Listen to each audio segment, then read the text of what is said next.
swords. Take this time to consider your past deeds. Stop asking questions. You had your chance. Let the games begin. Hello and welcome to Velen's Chosen. We're ready to buff your game and want a deal? Today's episode, we have a special guest. We have the CEO of eSportsHero.com, James Heldridge. James, say hello. How are you? Pleasure to be here. We're really happy to welcome you here. I'm just super pumped for you. And joining us also today is Evemartyn. Eve, how everyone. are you doing today? Pretty good. Good. And we have sad news that we announced at the very end of the last episode that Andrew was not going to be here, but he will be here in spirit because we have questions specially designed for our guest today by Andrew himself that we will read on the show. So let's just get right into it, shall we? Sounds good. Sounds good. Okay, James, just tell us a little bit about yourself and how you got into Hearthstone to begin with. Maybe some of your creative card game background. For sure. I've been playing games since I was a wee lad, to say the least. Card games, I started with Magic the Gathering probably when I was 11 or 12. I started playing in Australia randomly when I was living over there. That's cool. But Hearthstone just kind of grew on me out of nowhere. I actually was playing some of the, in my mind, more hardcore games back then. I was playing a lot of Dota, playing some StarCraft. And I just thought I'd give it a shot because I had an invite to the beta. And it was like that. I got that same feeling I had when I first played World of Warcraft. When I first made my character in Elwyn Forest and I started killing the boars, I was like, this game is legit. I had that exact same kind Awesome. of perfect I know feeling. exactly And, what you mean. Yeah, that's where it started for me. Okay, cool. So MTG background. Did you do any sort of competitive with MTG or kind of just casual Friday Night Magic type stuff? It was more of the casual Friday Night Magic, but I hung all my friends back then were really into it, and they did these qualifiers, and they went to neutral grounds in New York, and kind of chased that dream. And Yeah. one of them went to like Kuala Lumpur or something for some crazy tournament. I'm not exactly sure, That's but nuts. yeah, I was surrounded by tryhards in that scene. That's cool. Yeah, Eve's got a pretty good MTG background. I think she still plays even. Oh, nice. So not as much as when you I play had Hearthstone kids, though. then it became something that I taught them how to play. So Yeah. it lives on. They still That's want to so buy cool. packs all the time. Yeah. There's just something about when you have a child or when you are that person, your inner child comes out when there's a pack of cards, whether digital or actual, you just want to open it. And you It's it the doesn't even funnest matter part, like opening what's the in the deck. pack if you get disappointed after you open it. Like the fun is opening the wrapping paper and shuffling through the cards. Like, what did I get? It is it's so much fun. Okay, so that's our little casual corner, I guess, for the episode. Let's get into a little bit more of, I think, what our listeners really want to know, which is you're the CEO of, eSportsHero.com. So what is it? Just give us a quick download of what your website and your client does. Absolutely. So Esports Hero is a skilled gaming platform. It's a website where you can go and compete for real money playing the games you play every day. You can kind of monetize your matchmaking. It allows you, it's the first website to offer compliant micro tournaments and for you able to cash in and cash out on a global level compliantly. So what that means to you, the gamer, or as we like to call you, the hero, you can, if you're good at Hearthstone, if you're good at StarCraft, Dota, League of Legends, you can log on to Esports Hero and play a $2 match, a $5 match, and compete for hero coins, which is our insight currency. So what's the dollar to Hero Arcade currency? It's 1,000 hero coins to the dollar, and this kind of adds for an additional gamification element to the site where we can reward players for completing quests or having microtransactions be more of a thing on the site. And there's a whole crowdfunding element of the site as well, where there's kind of this zero-sum gain problem that we've encountered when looking at how poker sites have done in the past and other skilled gaming platforms, where you're always going to have one user winning and one and one user losing, and that kind of creates this zero sum dynamic. So we wanted to add additional value above and beyond that. So we created this crowdfunding element of the site where you can play money matches but not lose your own money. It seems really strange, but the way you do that is through the power of crowdfunding. You can leverage your following on Twitch or YouTube or your mom and dad to give you some coins to play with. And that allows you to, on Twitch, you can go, hey guys, chip in 5 cents, 10 cents, $1 to my prize pools on eSports Hero. And that creates a powerful incentive for the streamer. But it also allows the community to curate heavyweight matches between some of their idols and the people they follow on a daily basis. Like if you watch Kalento every day, you tune into his stream, you watch Trump, whoever it is, you can offer to challenge them and play them and go, whatever is worth your time, Kalento, could we play a 50,000 coin match? You might say yes. Or you could curate a match between him and let's say someone he has a bit of a rivalry with, or maybe we could do a Trump ECOP match or something like that, whatever the fans want to do. And the prize pool can grow to 10,000, 20,000, whatever it is. And people can watch that on site and donate in real time to their prize pool. Awesome. So it's a big community presence. Do you have a lot of the Hearthstone pro players that use your website? Oh yeah, we do. That's been something that we didn't really expect. Pretty much, wow. There's a ton of pros on the site right now, and it's the response from the pro scene has been fantastic. We've had just this past week we've had Zixo. We've had let me look at the leaderboards right now. I think Faramir's on there, isn't he? Oh, Faramir is a very active member. He's been invaluable to us, helping us with testing. So shout out to Faramir. He's been doing a great job. Also Frezar, Demigod. We have Koroneko, Oskaka, Phone Tap. The list goes on and on, but so it's not just limited to the States, right? You said this was a global brand. Correct. Yeah. So we're still rolling out this feature, which is global payouts right now. In order to convert from hero coins to US dollars, you need a Dwala account, which is one of our partners, and they do all your know your customer verification, and they handle all the compliance, and you're able to convert your coins into a US bank account. You can play on the site from anywhere in the world, but you have to use your coins for purchases in the shop currently. So you can buy keyboards, gift cards, whatever it is. But in the next week or two, we're rolling out global payouts. So you can be in Europe and convert to your European fiat, euros, whatever it might be. Yeah. Okay, that was going to be my next question, whether you can convert it back to actual cash. Yeah, because like the cash out function would be huge for a lot of people, especially pros, if they're trying to like get funding and then they get a sponsorship and then they just use that funding to cash out and give back to the community if they want to run a tournament, for instance. So that could be really, really powerful client. Right. You're supposed to be the hero on this site. Yeah. Where So not this only, could not only be- can you play your match. Sorry, it's a little Oh, bit I'm sorry, lag go here. ahead. My bad. Let's see. Yeah. But basically, yeah, you can get recruited on the site too. That's a big aspect of it. Like it's called eSports Hero. You're the hero. We're here to help you, and we're here to empower and add value to your life as the gamer. So if you do really well on our site, we want to have opportunities available for you that you can get recruited right into a top tier esports franchise and start your career there. Or you can just earn supplementary income and just play dollar matches every night, whatever it is. Yeah. So this is like huge to scale business. So I can jump in and do what I refer to as like the penny arcade, which you had to ask a question in the pre-show about. Like basically it's kind of like anything from a free match to practice, or you can do budget matches, or you can even do like high scale, high stakes matches. It's just all up to the players and the opponents what they want to choose to do. Absolutely.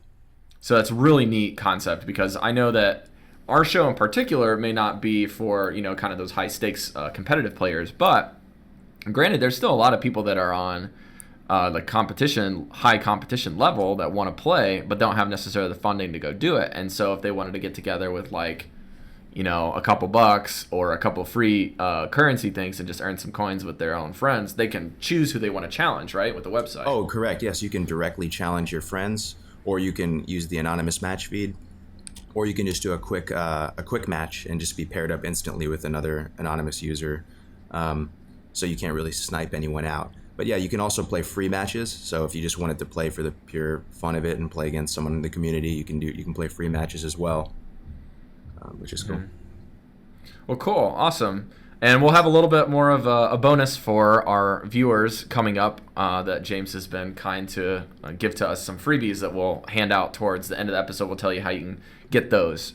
But let's go with a couple questions that we got from Andrew.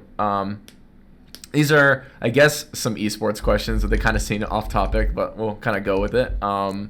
Before we get into those, it looks like I had one more on here. Do you have any cool stories that happened outside of or within your client from Esports Hero that you've been able to hear from other players or users? Yeah, we've had some cool stories, but one thing, it's kind of the nature of technology. You're not exactly sure what features might be a super big hit and how it's all going to evolve and pan out. But one thing that's been really cool has been the Twitter response. So people have been calling each other out on Twitter and going, hey, let's play, 1v1 me, bro. Let's go on Esports Hero. Let's play. And some real kind of juicy rivalries have formed. And we sort of, this has spawned this whole new marketing effort for us where every month we're going to do these heavyweight matches sort of branded as like a Pacquiao-Mayweather kind of match where we get some of the juiciest rivalries out there. We get some of the biggest heads and we put them up against each other and we crowdfund their prize pools from the community. And we've been producing these videos that are like training videos where you're talking smack about someone. Let's say it's Kimmler versus someone like else. UFC. They're drinking eggs in the morning and stuff. They got the hoodie on. They're like doing a little punching bag. They're like, he's going down, man. I've been studying the meta. You know what I mean? And kind of just making it more of a really high entertainment value thing and bringing everyone to the platform to watch those matches. That's so really cool. That is great. That's really neat. Yeah. So like, just give me a quick rundown of like all the games you guys have enabled for this. Like we've always talked through Hearthstone, that's our thing. But like if other people want to do some more competition in different venues, what are the other games that you guys offer? Oh, certainly. Yeah, I can give you the whole run through right now. We just actually added World of Tanks. So we have Call of Duty Advanced Warfare, CS:GO, Dota 2, FIFA, Hearthstone, Heroes of the Storm, League of Legends, Madden, Rocket League, StarCraft 2, Street Fighter 4, Super Smash Bros, and World of Tanks. That's awesome. And like we talked in the beginning, just having so many games, it just helps you continue to build that brand, right? And get more of those call-out matches and even getting teams involved is pretty neat instead of having the 1v1 me bro type mentality, right? Absolutely, yeah. That's really cool. Yeah, because I can see a lot of pro teams doing this kind of in the off-season to kind of get a more of a high-stakes scrim in with another team, like what they call it in League of Legends is like a scrimmage or scrim match that they'll play against another pro team like TSM and Cloud9 or something go like that and practice in the outside of their regular season matches. And yeah, I was really thinking cool. that it would really appeal to the personality type of the pros where they're very competitive and a lot of them apparently are ex-poker players as well, so this fits right into the kind of thing that they like to do. So Right. Yeah, and like we talked in the pre-show, I've been playing a lot of Pokemon, which is another huge competitive scene, especially global, in Japan and Korea for sure, but even more so in the States is starting to catch fire. And I think it would be really cool if you could do kind of like a best of 3 or best of 5 match where you're doing like Pokemon, but I don't really know how you could hook that in with like a DS platform. That could be really challenging from the sounds of it. You could find a way to make that work. That's actually that's very insightful. I'm gonna look into that after. All right, getting onto the hype train. All right, what about Destiny? Yeah, we could do. I mean, I've really been the playing sky's the that limit all here. week. and then Arena and WoW that could also get you some more people. I think that it's always been like for us thus far has just been actually having enough time to get around to approaching all these communities. Right now, 90% of the matches on our site are Hearthstone, and as we grow and ramp up, we're going to have more energy to put towards these other communities. But it's been one of the biggest challenges for us. I think it's a big gamer dream to be able to like make money off of what you love to do. To be able to play any game that you love, even if it's $5, it feels good. Yeah. Exactly. And then Overwatch is coming out too, so you got that stuff to approach. Overwatch. Which getting your foot in the door with Hearthstone is probably a big help. Okay, so here's a couple Andrew questions. Eve, why don't you cover the first one under the eSports Hero questions there, and I'll cover the crazy one there. What would you say to a player like me who's never played in a tournament or hit Legend before? Is there a place for me with eSports Hero, and how would I get started? Yeah, great question. Certainly. There's a place for every gamer here, and you can play, free matches, like I said, or you can play really low stakes matches, whatever suits your risk tolerance. That could be 1K coins, that could be $1, and or you could just play against your friend. Let's say you have a friend in California and you want to go put your money where your mouse is. Let's go. Let's play for $1. Let's do that. You can do that type of stuff. But or you can just come to the site and watch super amazing players play each other for high stakes. It's a really entertaining thing. Yeah. Or you know what, you can just join and check out the forum, or go to the store, or just hang out and chill in the community chat.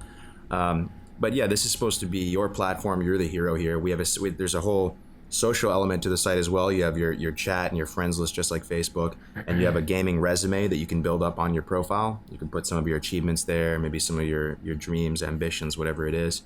So yeah, that's there's always a place for you.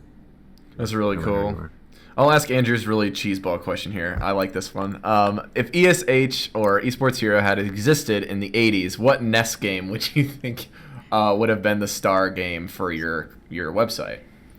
It would be undoubtedly, in my mind, Blades of Steel by Konami, the hockey game. Oh, nice. Yeah. I was thinking NHL Hits or like a Street Fighter 2 or something.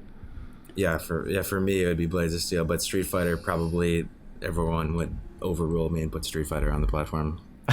But yeah. Mortal Kombat awesome. 1. Yeah. Oh, man. Okay, Eve, what were your questions here? Well, I had what level of player is the average esports hero player, but I think it was kind of answered that there are all different kinds of level of people using the website, not just a bunch of pros. Right, yeah. I mean, there's only so many pros in the world, and the pros, it's not necessarily worth their time to play a two. It takes a good amount of time to play a best of 5 or a best of 7 or whatever it is. So for a lot of pros, it's not worth it to play a $2 match, and there's no way to really snipe anyone on the platform other than directly challenging them if they're on your friends list. So the majority of the players are good, but they're not professionals. They're mid-tier players, yeah. So basically anybody from rank So you 25 have a to legend can chance. play.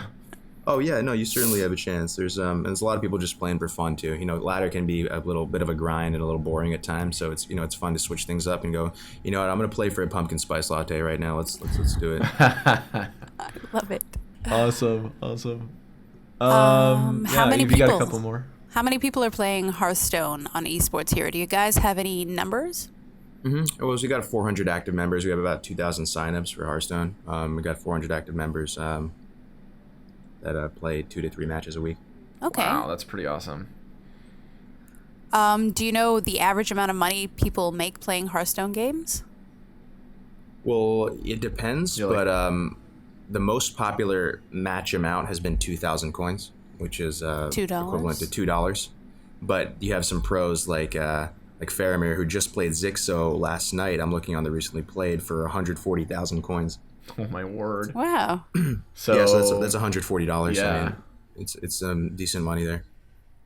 That's pretty cool. And that's really neat. Yeah, they could even do something on Twitch, like if they're streaming for a while, say all donations for the day go to esports hero matches in the future or something like that. That could be pretty cool. Oh, certainly. That's exactly what's been happening. They'll do an esports hero stream, or they'll just go, you know what, I'm gonna stop playing ladder for a little bit. Anyone want to challenge me on esports hero? Use my code, whatever. Give me a little free code tryout, so they don't have to spend their own money, so they can try it out at first. Right. That's what we'll offer you, all of your viewers as well at the end. Yeah, awesome. We'll get you guys a code. Eve, do you have any other questions that weren't answered? Yeah, Oh, yeah, here's a I couple was more. reading one of the posts that you put up on Twitter about the future of poker online and different games like that. And it was really interesting that you think that Hearthstone is like more interesting than these kind of more classic games, and that it might be the future of card games. Certainly, yeah. I think one of my colleagues put that up, but I can definitely speak on that point. Poker is sort of the essence of the distinction between a game of skill and a game of luck, kind of from a legal perspective, is when there's at minimum a 51% chance of an experienced user beating an inexperienced user. Okay. And with a lot of with fantasy sports, fantasy esports, poker, the skill tends to manifest more when you extrapolate the hand size out, or you extrapolate the amount of games out to a certain amount, and then it becomes more apparent that over time it's a skill based game. And poker still falls a little bit victim to that. I think it's, in my mind, a little bit more skillful than some of the fantasy stuff. But the reason why Hearthstone is so interesting, and esports in general are so interesting, is the skill cap is so much higher. And even with Hearthstone, there's a lot of RNG, of course. We're all very well aware of that. But there's a whole deck building component to it. Right. And there's a whole lot of kind of XYZ factors that go into it that in my mind kind of just take it above all the other card games. And I love Magic the Gathering. Right. I think that Magic the Gathering and Hearthstone can coexist and be amazing. But yeah, I think that's partially why it's been so successful over the past year. Yeah, I can definitely speak to that. It's almost like Hearthstone is basically poker with a third dimension. You know what I mean? Correct. So and you could even argue that there's that fourth dimension. I think could exist in and of itself, like the deck building, because I feel like that's so true. Like if you have the cards, that's just one, I guess you could say, facet of four that you're really realistically learning or getting well for your ladder climb. So like if we want to transition this point into kind of like our meta discussion, we can, but like I think that's a big that point that you guys just made is really huge, I think, for the community at large to understand when they're kind of hitting their face against a wall on the ladder a lot. It's just understanding it could be your play, it could be the meta and like which deck you're running up against, right? And your understanding of the meta is kind of like that other facet. And then it could be that, that one facet of the randomness, sometimes just kind of getting you on the edge and you're just losing games because of that random factor. And then you have the deck building. So I think a lot of players that usually will hit their face against the wall too long, quit or give up for a while and go on kind of like their Hearthstone hiatus because of they don't really know which avenue in which they're failing. Or in which that they're not able to achieve the goals that they have set for themselves. Yeah, that's the question is like, is it my deck? Should I be playing a different deck, or am I just playing the deck that I have wrong? Or like, is the meta against whatever kind of game I'm trying to play? It is really hard to figure out what to do. Yeah. Oh, when you compare it to poker, you have not only. Sorry, I have a lot of internet lag. Hey, no worries, man. No worries. We'll figure it out. But with poker, you're essentially kind of more reliant on the whole top decking, because you could just draw a royal flush. It's highly unlikely, but you could foreseeably draw a royal flush.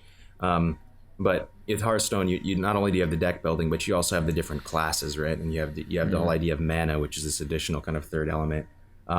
And when people are really frustrated with ladder, myself included, and I have to just take a break and go play CSGO or something, I have to remind myself I'm not playing this game in its competitive format. The competitive format is a conquest best of 5.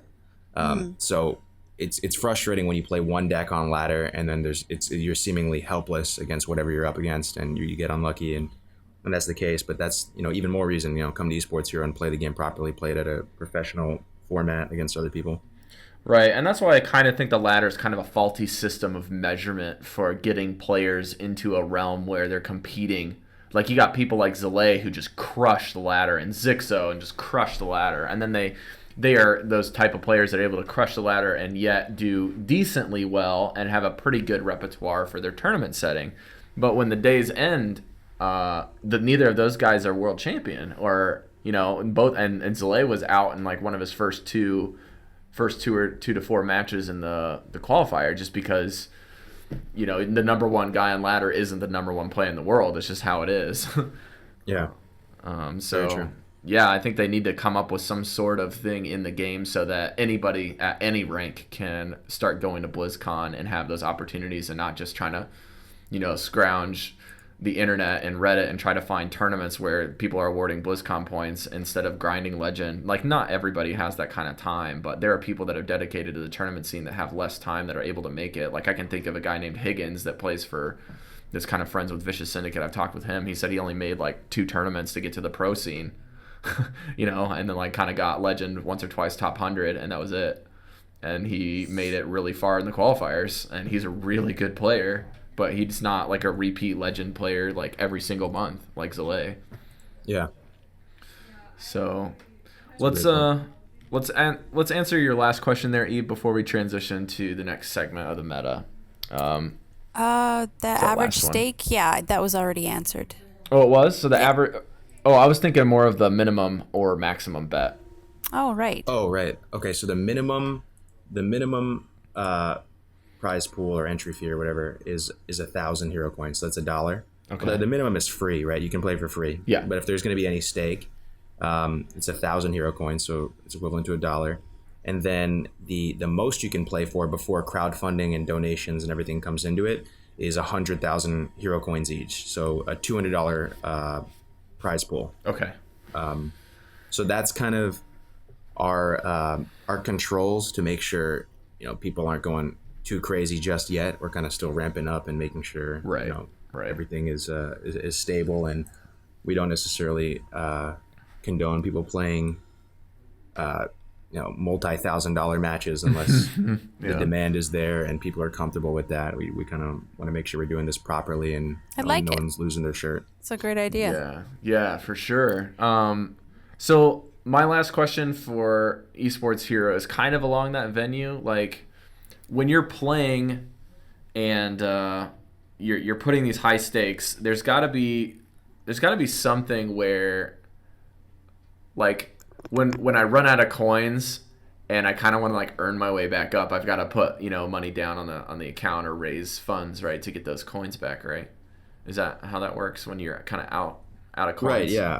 I mean, we give every user right now, and for the foreseeable future, this will be the case. We give them 2,500 coins to start with, just so they can play their first match for free. Okay. But if they are to lose their coins, they can, reach out to the community and their following and go donate some coins to me on eSports Hero or get a stipend from their mom or dad or whoever it is. Or they can just purchase a package, a coin package.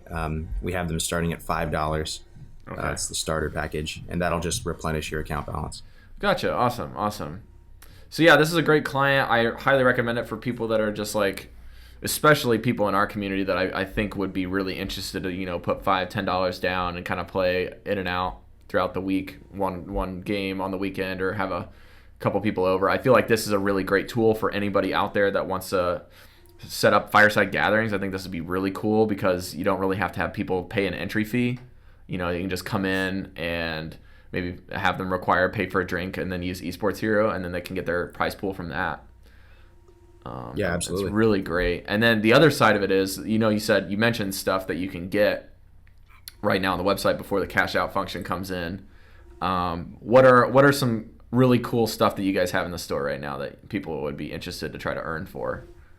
Oh, yeah. Just to reiterate, so if you have a U.S. bank account, wherever you are in the world, you can cash out for U.S. dollars right now and have it ACH to your bank account and have it in 1 to 2 business days. But if you are in Europe or South America or Canada? Australia, Canada, anywhere else in the world, you can use the store right now and order products with flat shipping. And some of the cool stuff we have is we have some of the Need for Seat chairs on there. They're really cool gaming chairs. We have PC hardware.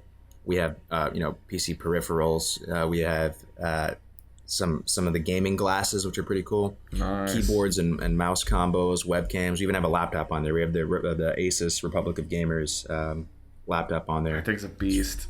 Yeah. We got some condenser microphones, some graphics cards, some CPUs, GPUs. Well, that's great. If you're trying to build a computer, you can just start from the little pieces. That's awesome. Absolutely, yeah. And we try and give as good of a discount as we can get for our users on the site. As we get more traction and we get more leverage, some of these distributors that we're working with will have to compete to get their products in our store, and hopefully we can pass that savings on to our clients. Sweet. Man, that's great. Yeah, so basically you're not just getting, $1 discount. You're getting a discount by virtue of having the ability to just earn it by playing. And then when you earn enough coins, you're not earning the exact amount of equivalent dollar signs. You're actually equivalent.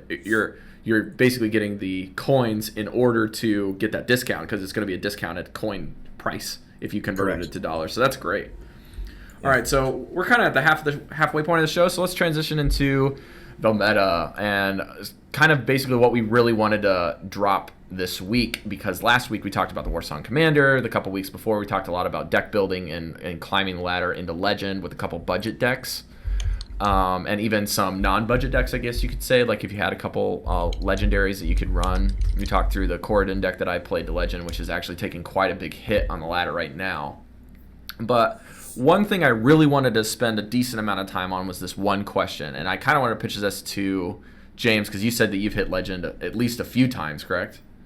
Yes. Yeah, so this is a huge question for me, is that I noticed once I hit Legend was that hidden MMR or matchmaking rating just swaps everything for your ladder climb the next months on end, and then it even changes how casual kind of approaches you with your MMR. So let's kind of talk about just that first before I kind of get into that, because like my next question with that is basically how does that affect the mentality of going into casual versus ranked when you're trying to test new decks after you've kind of gotten this new MMR of hitting rank 5 or hitting Legend or hitting rank 10?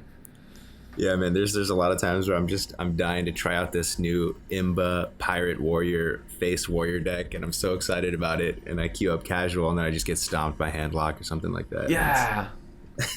I feel like it's almost better to test things on ladder if you don't mind maybe dropping a couple ranks, because casual mode just seems insanely full of ridiculously good players. Yeah, you always get, like, the one day that you decide to go into casual, right? You start playing this new deck like Dreadsteed Lock or something, and this clown is trying to finish his quest and not lose rank by playing Face Hunter in casual. It's like, what? Oh, yeah. I'm like, what are you doing in here? Get out of here. Oh, man. I don't know what the idea of casual was to start out with, but it's just not a very friendly place for new players, that's for sure. Like, I would not advise going in there at all as a new player. Yeah, and there's no kind of, like, good way for Blizzard to, like, make it a gatekeeper match for saying these meta decks you can't play in here, right?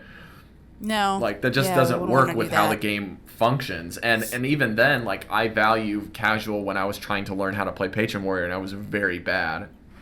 Like, before they nerfed it, I actually didn't know how to play the deck, so I was teaching myself by playing it in casual. And I lost a lot of matches and didn't lose a whole lot of rating on my ladder climb. But, you know, people might have been like, this guy's playing Patron, rah, rah, rah, rah, rah. But, like, you know what I mean? Like, some of those high skill cap decks make sense to go into casual and try to practice. Yeah. I think the best way to do it is if you have a friend is to play against them, honestly. If you want to try out a new deck, if you have one friend or two, just be like, can I try this new deck out against you? Because casual is just brutal sometimes. Oh, yeah. Yeah. So what do you guys think about the MMR and, like, how it kind of changes as you hit certain ranks? Is that something that we should kind of... I'm kind of I thinking haven't about really it more thought and more about it now. before, honestly. Because it is a hidden rating that no player can actually see.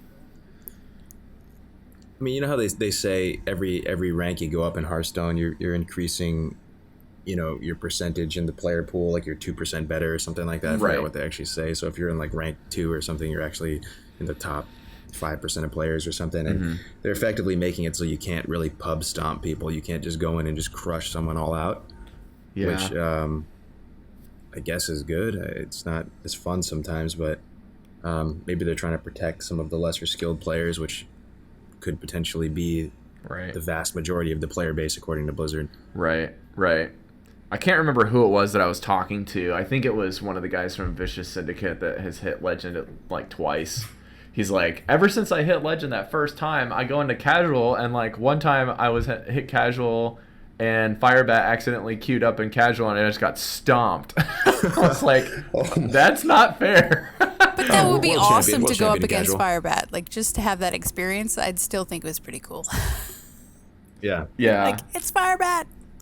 Yeah, it was so cool because, like, I remember talking with some of the guys that hit Legend for the first time that same month that I did, like Kenny, and I even talked to this guy named Timmy, who's been always at those Tuesday night hypes and finishes top 16 every week and sometimes higher. But he's like, yeah, I got after I hit Legend, I kept practicing my Oil Rogue, and then I got a message from Purple after one of my matches. He's like, good to see people playing Rogue on the ladder. And like Oh, man. it was Oh my crazy because he's gosh. like, these guys in the community are way nicer, especially when they're not on stream and they can actually communicate with the players that they play against. And then talking with that high community is so interesting, right? Because they all have that gatekeeper mentality of like trying to play their best. Like they almost play better when they play against rank 1 through 3 players that are trying to get into legend than they play against other legend people, because they just don't care until the last 5-10 days of the legend climb to try to get that top 100 slot. And even now nobody really cares because there's no stakes until BlizzCon's over. So let's keep going into questions. This is kind of more of the pro scene, so I don't want to get our listeners too bogged down. This is a Twitter question from Watchman HS. He says, how does someone know which role they are in from turn to turn, like going face or to taking out a minion? So I guess it's I'll kind of reword the question because it was kind of a difficult way to ask it, but I think it's more of like, how do I know what to do on a given turn, right? I would think that's say a real probably question. the most obvious answer would be value, but depending on what kind of deck you're playing, Yeah. whether you're more aggressive and whether your win condition is just to burst someone down as fast as you can, that's really going to change the answer to that question. Right. Whether you're Right, do you that's have any full answers deck. on exactly that right. one? It's dependent on your win condition, right? So Yeah. if you're playing more of a mid-range deck, that's where you have the most wiggle room, and you kind of have to just look where you're at, what the board state is, where you are along the way to killing them, and like I guess the broad strokes would be to go for a value play, to play the long control game and try and outvalue your opponent, and essentially have the ability to go to fatigue or to go really long to make the tempo play. So to potentially go to a card disadvantage, or to dump some of your hand to get a massive board swing in your favor, and hopefully they don't punish that, or just to try and burn them down. And if you're playing Hunter, you know what I mean? Yeah, exactly. Space it out over 3 turns. And like, I think obviously you have the control decks that are always going to be playing for value. They're always going to be trading minions. They're always going to be doing those scenarios where they're just clearing the board. And then you have other players that are aggro style. I want to kill my opponent as fast as I can. And then if that's the case, then that means you can basically ignore the board unless there's something with taunt. And then the last part is, if you're more of the mid-range player, like you were saying, James, it's kind of like you basically, after turn 4 or 5, I think if you're playing a mid-range deck, you're basically counting the damage in your hand with your mana cost and your given board, like every turn, and seeing, can I kill them now? Can I kill them next turn if I do this? Right? Yeah. So you're always looking for that opening after about turn 5, like before you drop Savannah High Main or something like that. Like, can I drop 2 minions with charge, or a bow and a minion with charge, and set them up to be 14 health, and then I have double kill command in hand, and I have 7 mana next turn, and 1 costs web spinner, and I can kill them. But if I can't do that, then there's no reason for me to set up a 2-turn lethal if I don't have that lethal to set up for. Right, and to break it down into steps, like kind of foreseeably for Watchman, just to answer it in like a really way that's going to add value to you, I think every turn, regardless of what turn it is a good habit to just go, can I kill my opponent? Do I have lethal? Even if it's turn 3, nope, no lethal, checklist. How and when can I kill my opponent? What does my next couple turns look like? What does my hand look like? Yeah. And then to kind of proceed into, am I positioned to cleanly take control of the board right now? Do I have a super effective way of dealing with his threats? Yeah. Even if you're playing Face Hunter, right? If they drop, if they drop something that's very clean to remove with your Eaglehorn Bow, you're going to remove it with your Eaglehorn Bow rather than go Face or whatever. And just kind of go down this kind of methodical way of doing it, and that should help you hopefully. And I think the last X factor is something that I mentioned when I hit Legend, is just something I learned from Strifeco, actually, and watching a couple of his videos on YouTube, is sometimes when you are in that stage where you're trying to look to position yourself clearly to control board or to control the next couple turns with your hand, sometimes making a quote-unquote suboptimal play according to what your hand is can make a lot of sense, because you know your opponent's deck really well, and you can poise yourself to disrupt what they're doing. So a disruption play is something that actually can be really efficient. Like if they've burned both of their Holy Novas and they're playing Dragon Priest, you can flood the board. Or if they played those in Light Bomb, you're like, well, I know they've used these cards, so I can put them in a really, really tough spot, even though I'm not, necessarily clearing the board and having the maximum value this turn, because they're gonna overvalue every time because they're a Dragon Priest.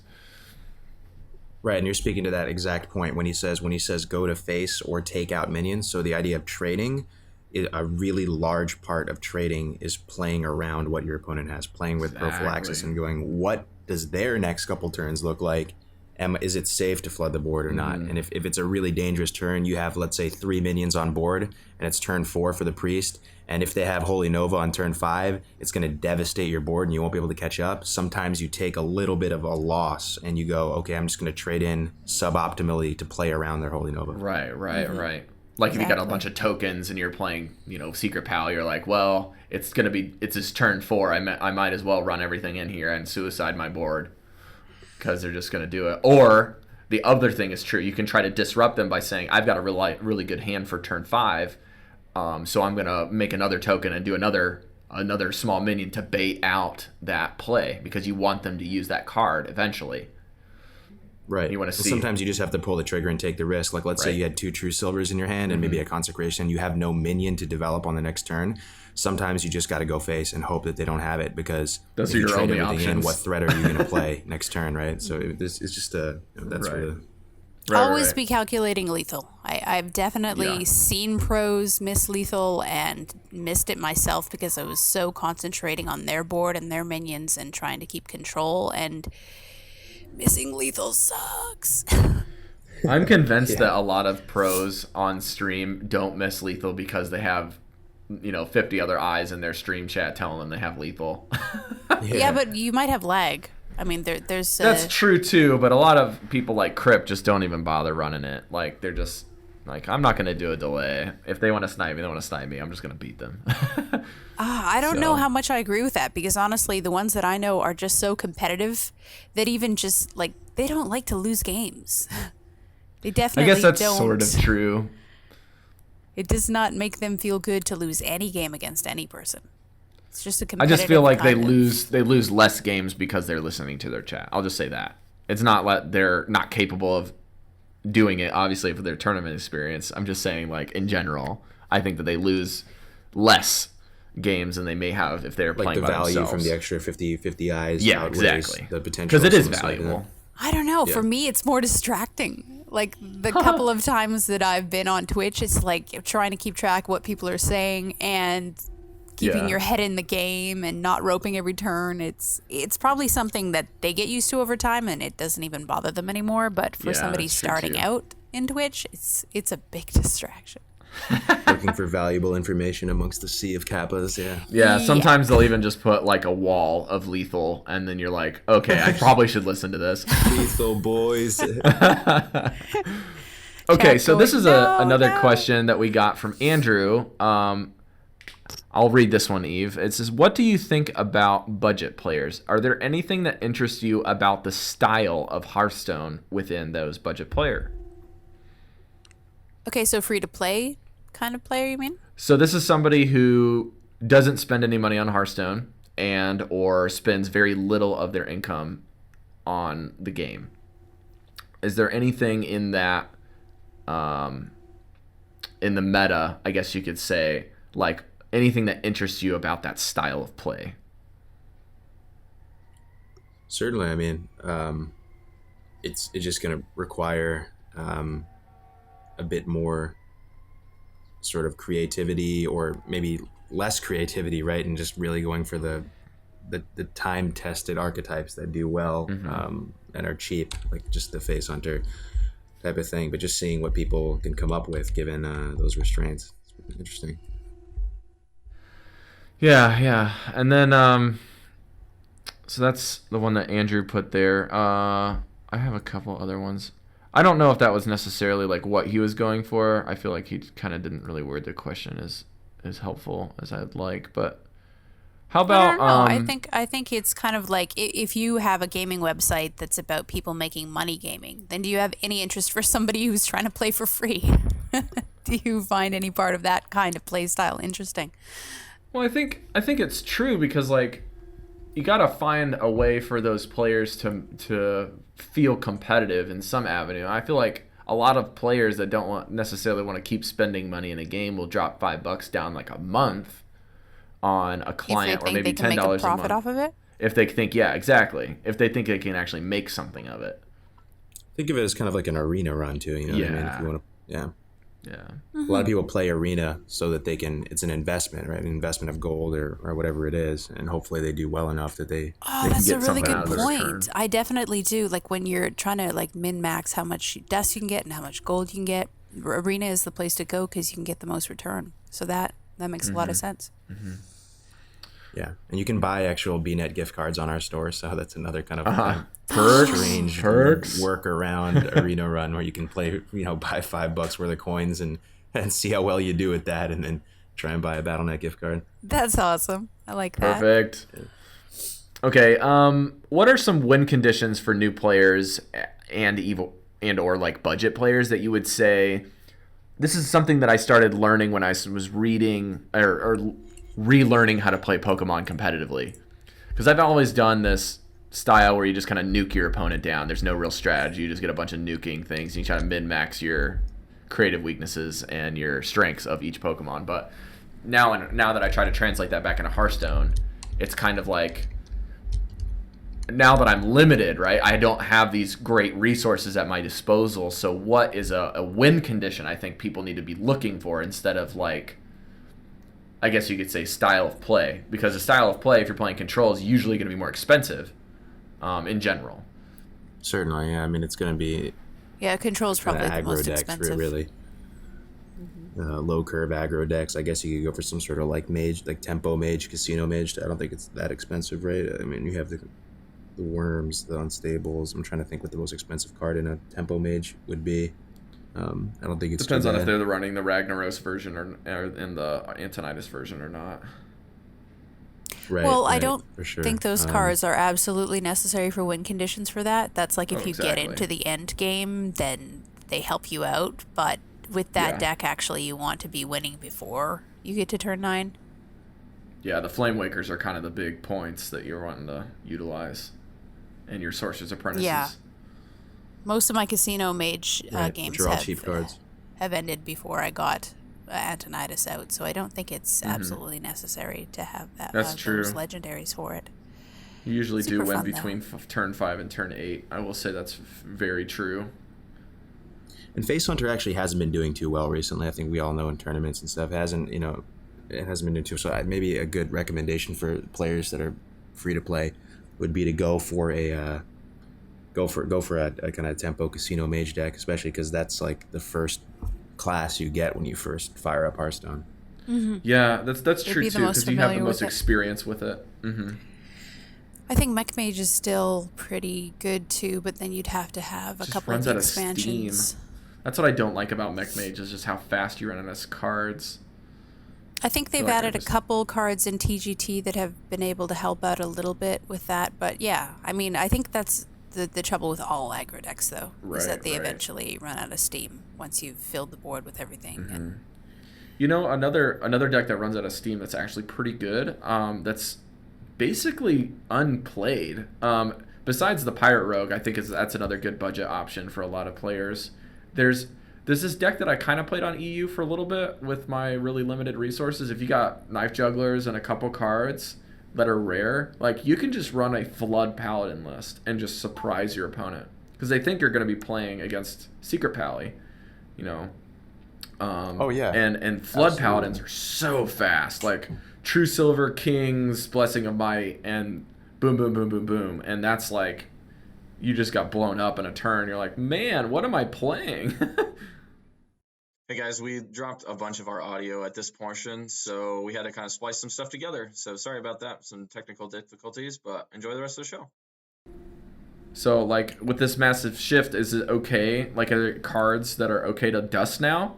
Or cards that you should be crafting now? That, you know, if I want to play this deck, I need to craft these cards. I've really dust my Warsaw Commanders for 5 dust or whatever it is. Except for their basic card, just kind of stinks. you can't dust Oh, them. right. Yeah. Oh, man. Gotcha. Even the Goldens you can't dust. So what does Patron Warrior just have the highest win rate against is what we should probably be thinking about, because whatever it has the highest win rate against maybe is going to make a bit of a resurgence. Yeah, I think aggro decks were sort of powerful against it because they could get them low quick enough, and if they didn't have the answers. So I know that what decks were good against them, but I don't remember. I think that they normally win a control matchup unless it's a control warrior, and then it's kind of like a 50-50. Druid. Yeah. Yeah, they do have a pretty good win rate against druids, and mages is kind of one of those 60-40 window type games.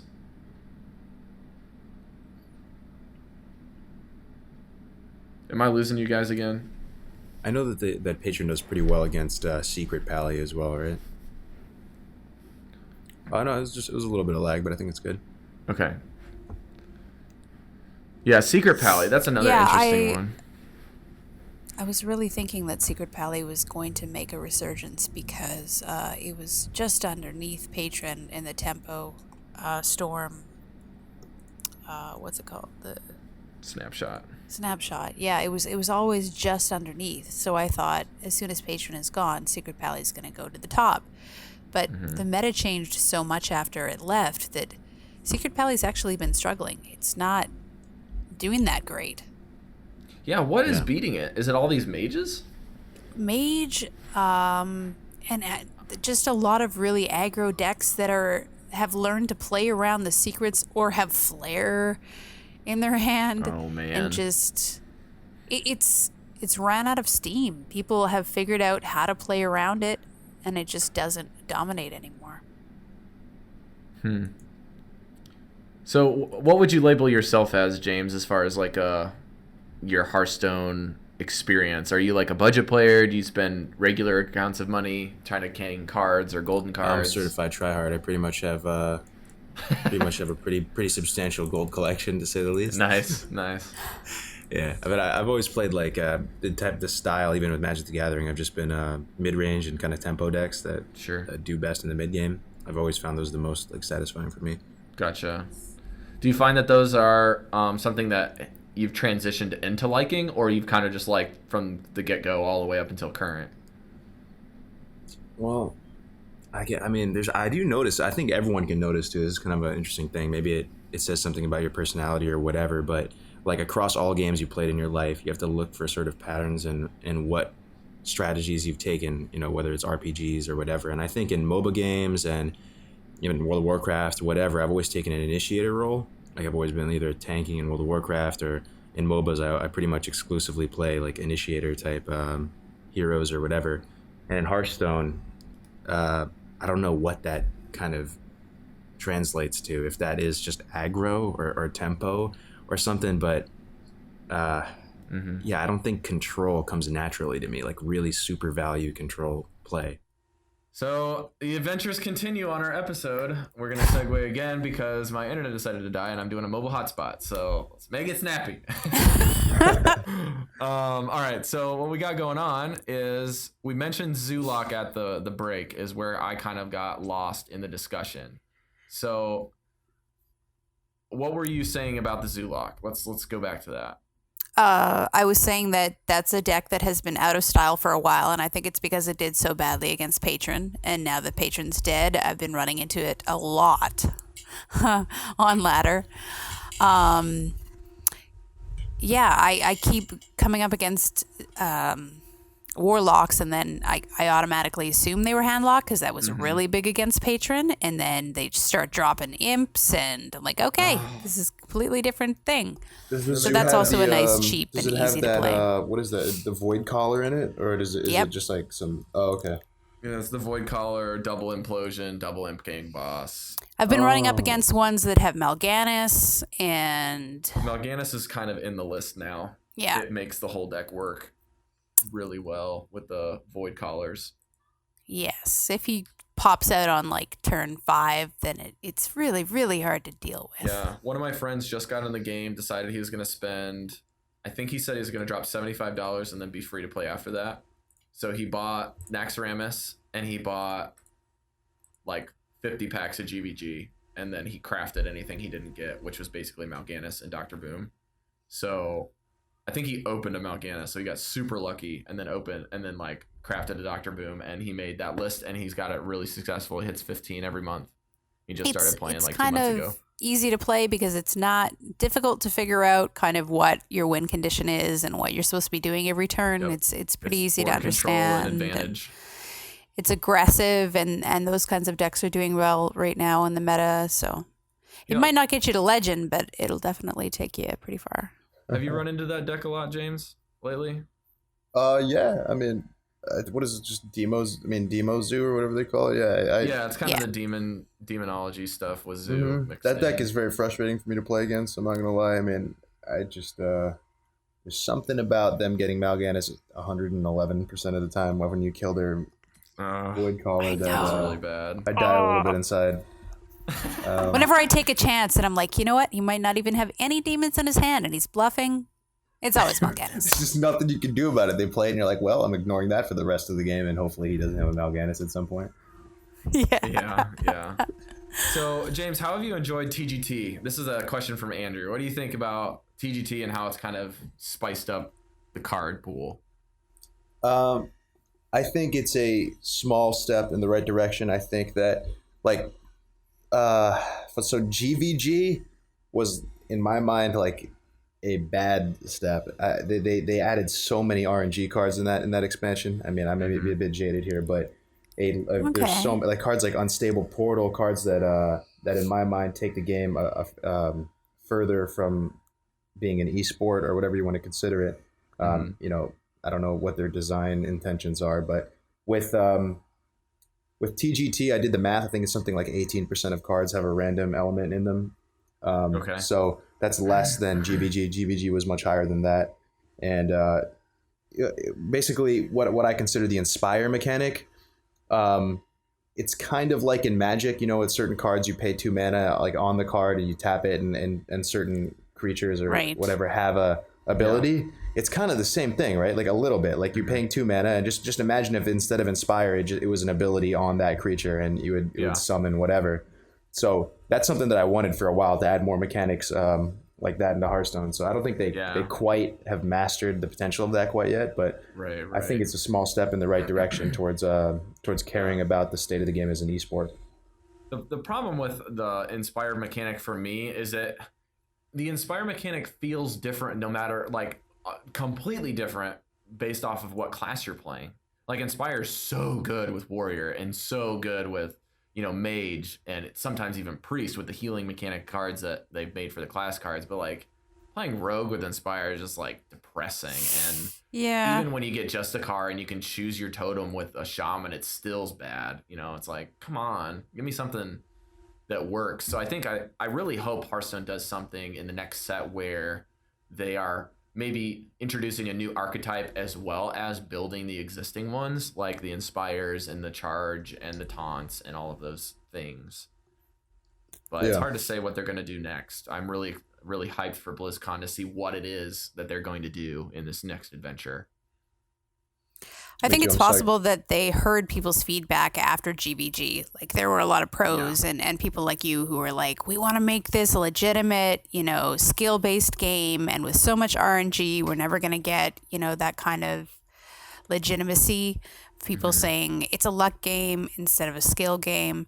So that it may be possible that they listened to a lot of the feedback and held back on making those kind of cards for TGT. Yeah. And kind of shifting that over to Arena, right? What do you guys think of the TGT impact on Arena has been?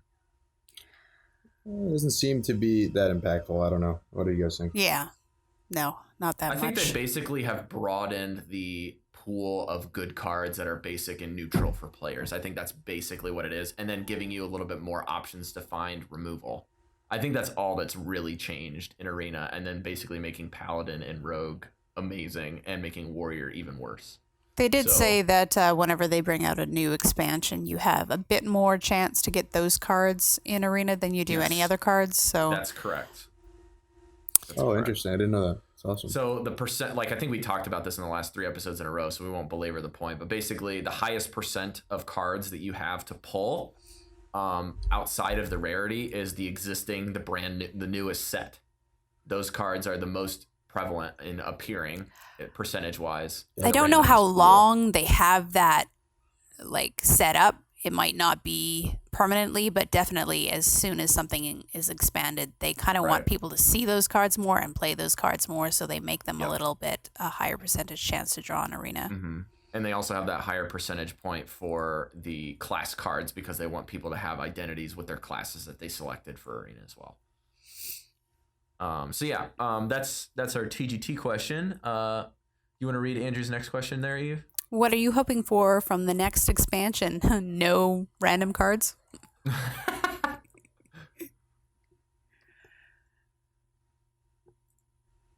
James, are you still there?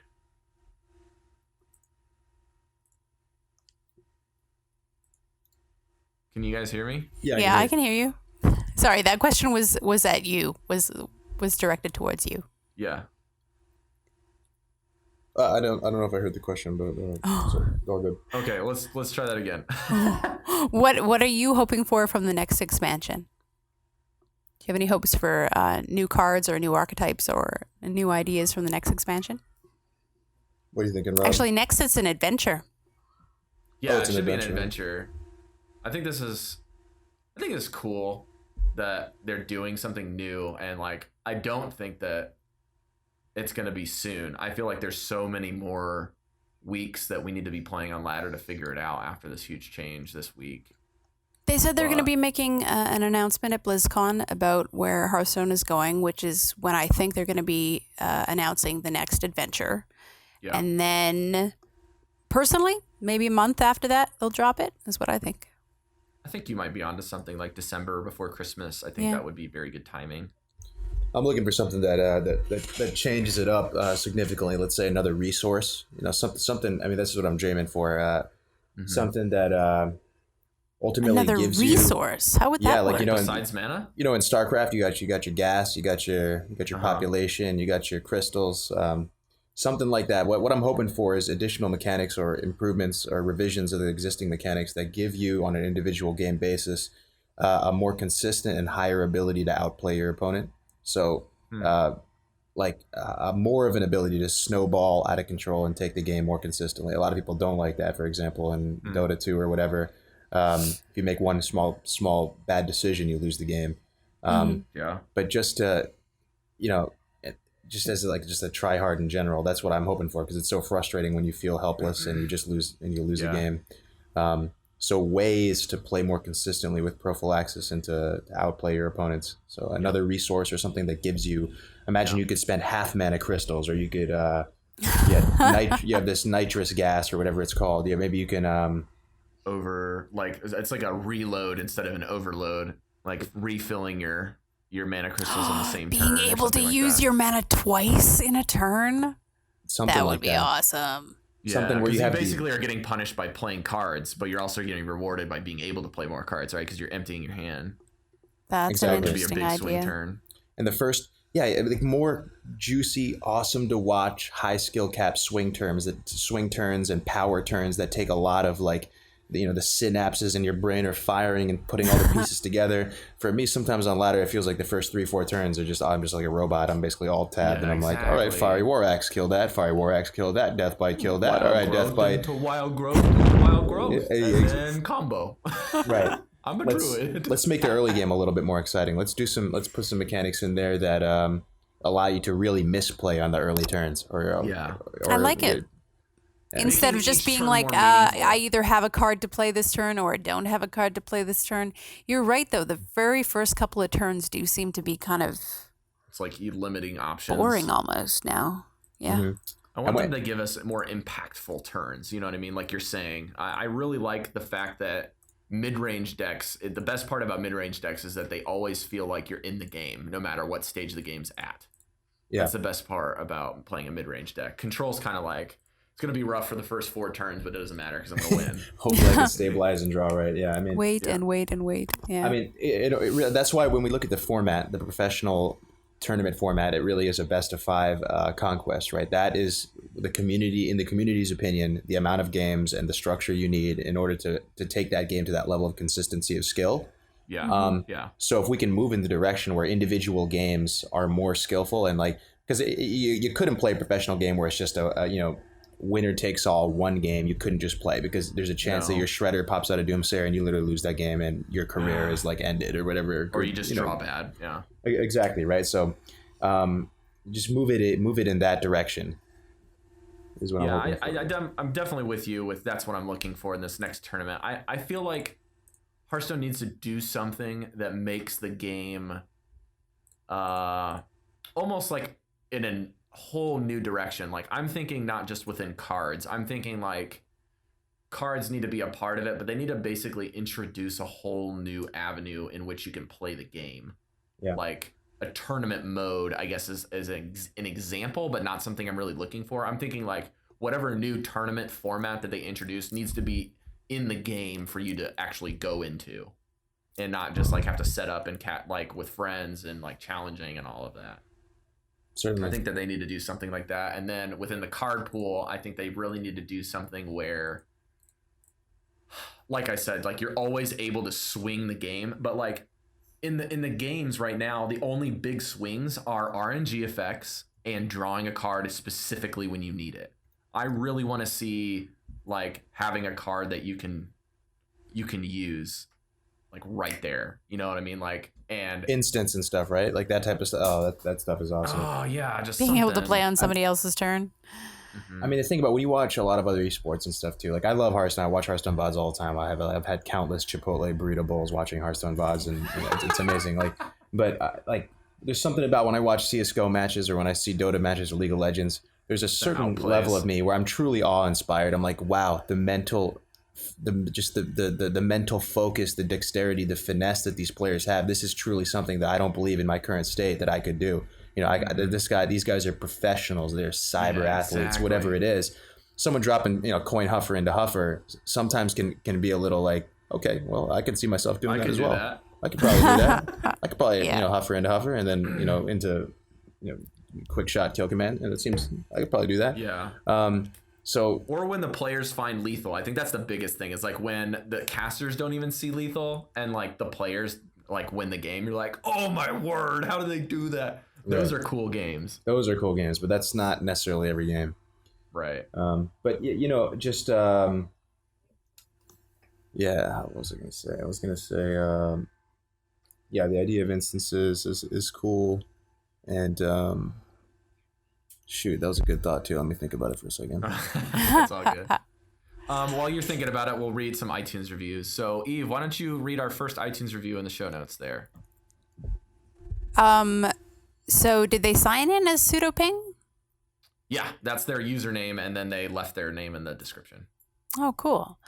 A podcast chosen by Velen. This podcast definitely has a great balance between budget and strategy and are not afraid of delving into either side. Definitely a worthwhile listen to anyone planning on building for ladder at any state. The insight provided truly is worthy of a +2/+4 and spell damage bonus to your game. Wow, that was well thought out. That was so nice. Wow. That's resume building right there. I'll take it. Thank you so much, Jamie. We know he's sent in a few questions for us and has really been super supportive of the show. So I'm really, really happy that he's been able to leave us a 5-star review. Thank you so much. I'm going to read the next one. It's MediaNet. Great podcast with a new angle on Hearthstone. I love these guys. Great chemistry between the hosts, and I love how they focus on allowing free-to-play listeners to make the best value decisions on building the best decks for the current meta. Keep it up, guys. Penfold Amster.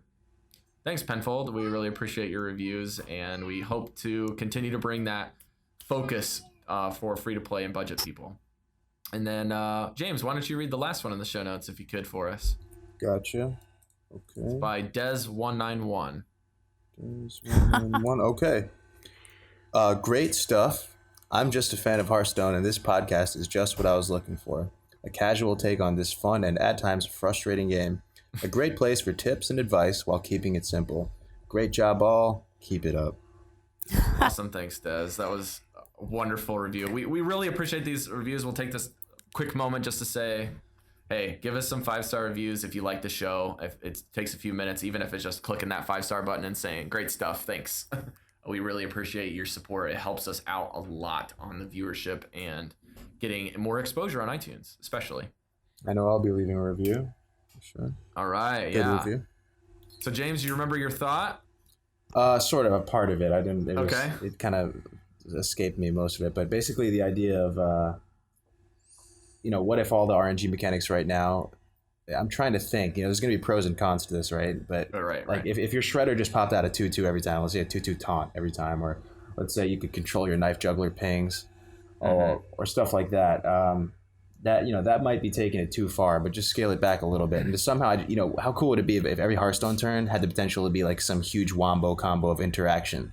Like you're just watching it, and then there's so many different. Like you could have a wombo combo on turn 3 just to get sick value or something. I'm not sure. I'm just talking out loud here or thinking out loud here.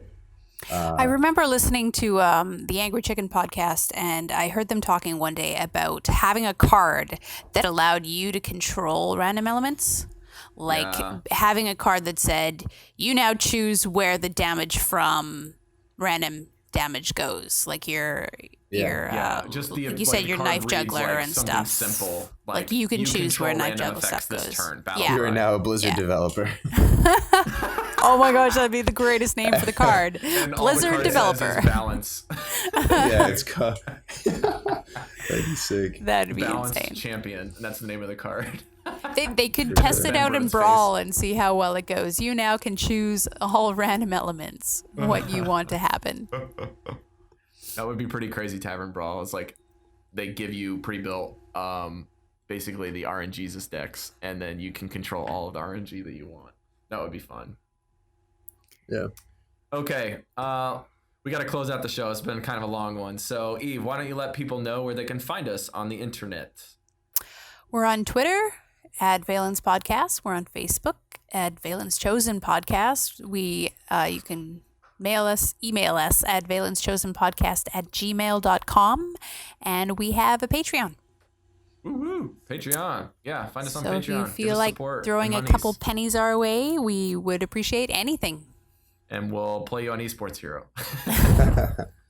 With our All right, pennies. you can also find us on our website, which is valenschosen.posthaven.com, and you can download the show directly from there. You can get the full show notes, or you can find us on iTunes and RSS, as well as the Stitcher app.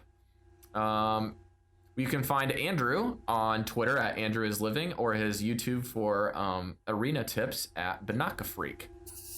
Eve, where can people find you? I'm on Twitter at Finnovar, FHINNOVARR, and just started streaming on Twitch. Apparently when everyone else is asleep. Is it the same username for Twitch? It's Evemartyn for Twitch.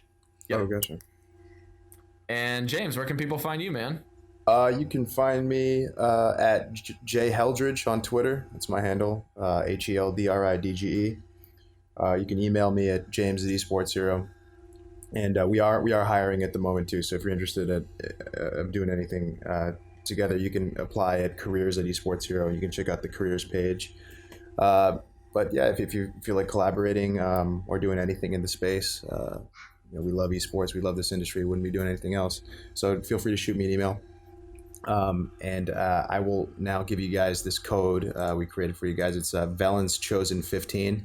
If you guys put that in the site under the redeem code section, you should have 5,000 coins, which is equivalent to $5 to play with. We got you guys about. Is this case sensitive?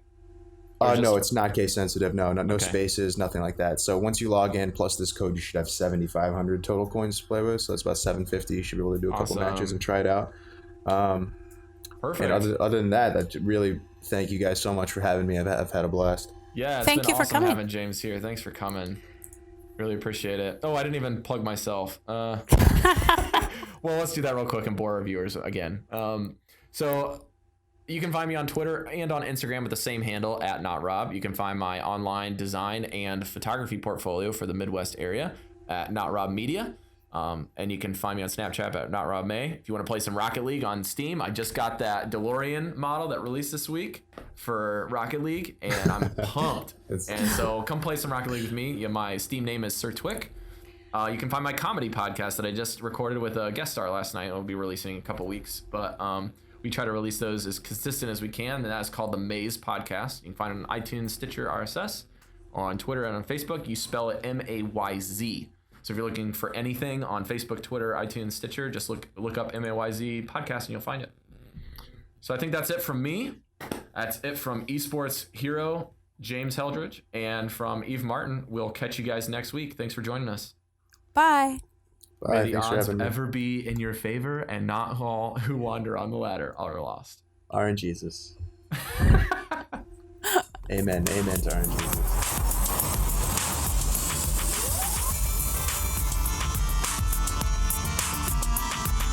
Take this time to consider your past deeds. Stop asking questions. You had your chance.